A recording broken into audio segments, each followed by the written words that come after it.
Hare Krishna devotees, welcome to Shloka a day. Today's Shloka is Shloka number 2 of chapter 10.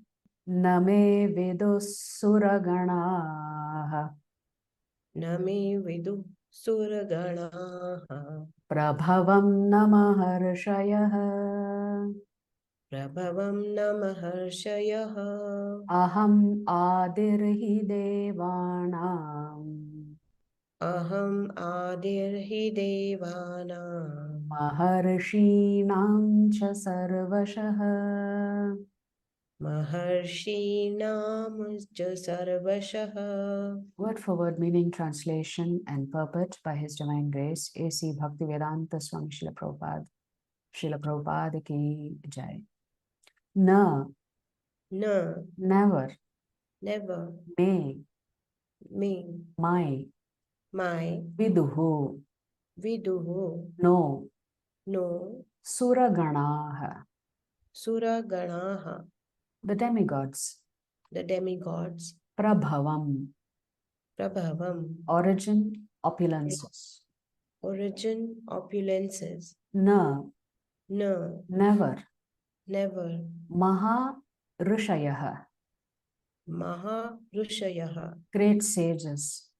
great sages. Aham, Aham, I am. I am. Adihi, Adihi, the origin. the origin. He, He, certainly. certainly. Devanam, Devanam, of the demigods. of the demigods. Maharishinam, Maharishinam, of the great sages. of the great sages. Cha, Cha, also. also. Sarvashaha, Sarvashaha, in all respects. in all respects. Translation. Neither the hosts of demigods Neither the hosts of demigods nor the great sages nor the great sages know my origin or opulences. know my origin or opulences. For in every respect, For in every respect, I am the source of the demigods and sages. I am the source of the demigods and sages. So, we will read the purport that Prabhupada has written. But just as a reminder, since we have missed several days of classes, that this entire chapter 10 is an invitation for us to love the Supreme Lord. The Lord himself is in an ecstasy, giving us a glimpse into his opulences throughout this chapter, or towards the end of the chapter. So, in the first few shlokas, the Lord is indicating that it's not easy to understand who he is. If demigods and sages cannot understand him, then, as Prabhupada would say, what to speak of ordinary mortals like us? So let's look at what Prabhupada is writing.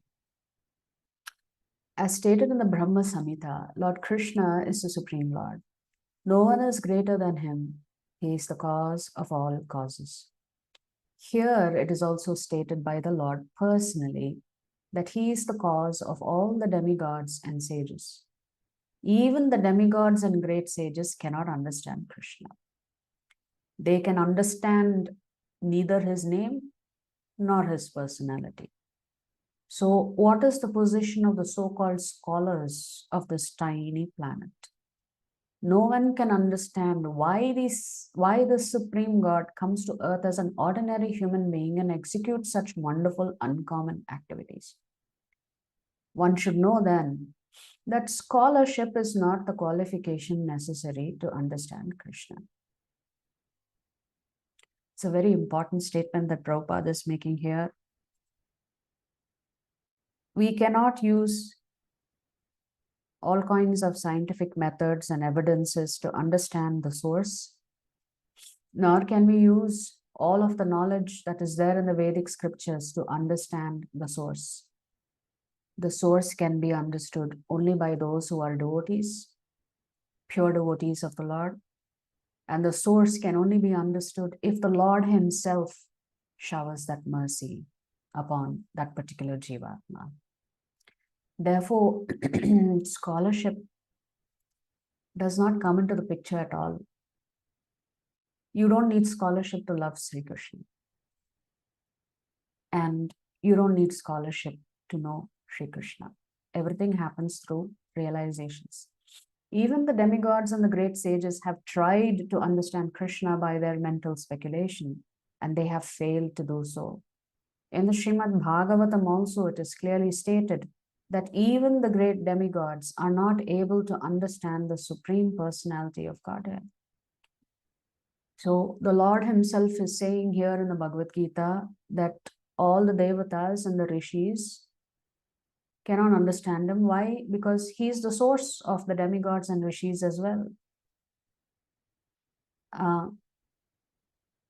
So how can the product understand the source?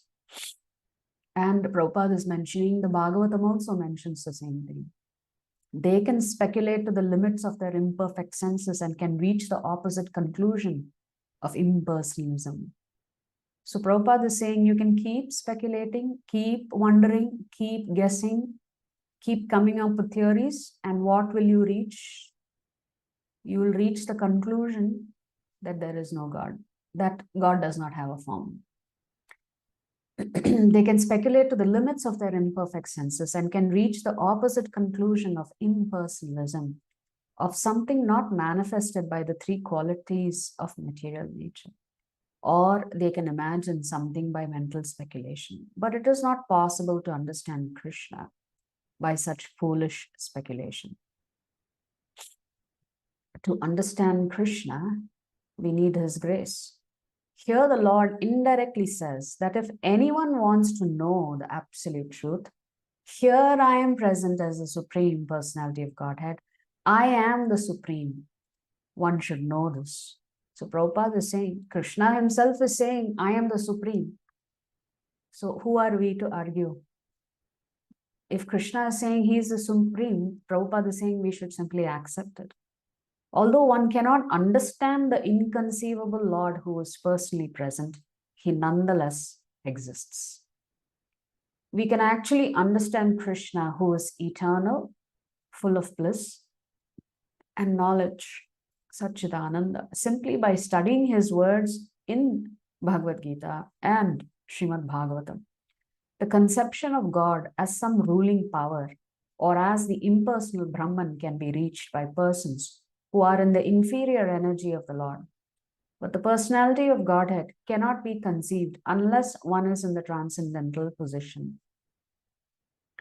Because most men cannot understand Krishna in his actual situation, out of his causeless mercy, he descends to show favor to such speculators.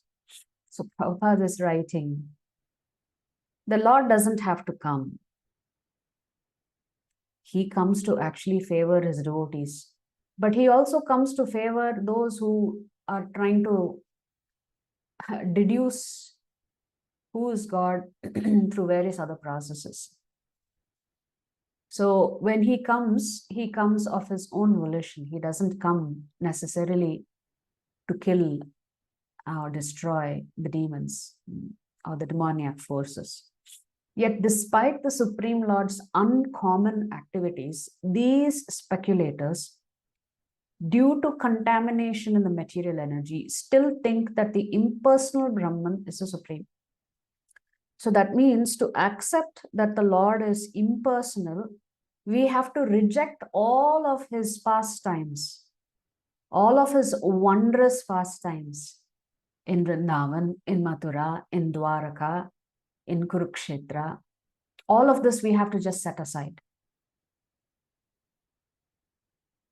And Prabhupada is asking, how is that possible? Only the devotees who are fully surrendered unto the Supreme Lord can understand, by the grace of the Supreme Personality, that he is Krishna. The devotees of the Lord do not bother about the impersonal Brahman conception of God.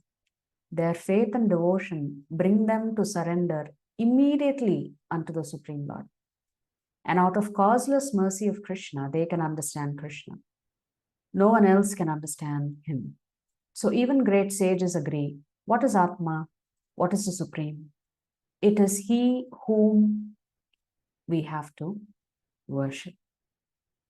So essentially, to understand the Lord, we need his mercy, because even great, powerful beings like demigods and very knowledgeable beings like the sages.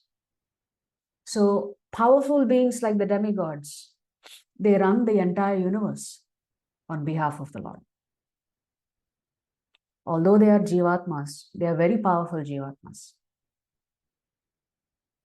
So how beautifully the Lord is bringing the fact that there are very, very powerful human beings, jivatmas, running this entire universe. They cannot understand Krishna. There are very, very knowledgeable sages in Vedic scriptures who cannot understand Krishna. So the most knowledgeable among us and the most powerful among us, if they cannot understand Krishna, then we have to accept Krishna, because he's saying, I am the Supreme Lord. So there's no dispute anymore for you and me, because in this chapter, the Lord is clearly stating he is the Supreme Lord and he is the source of everything. If you like our videos, please subscribe to our channel and turn on the bell notification. If you'd like to join our classes every day, please check the details in the description section of this video. We look forward to serving you.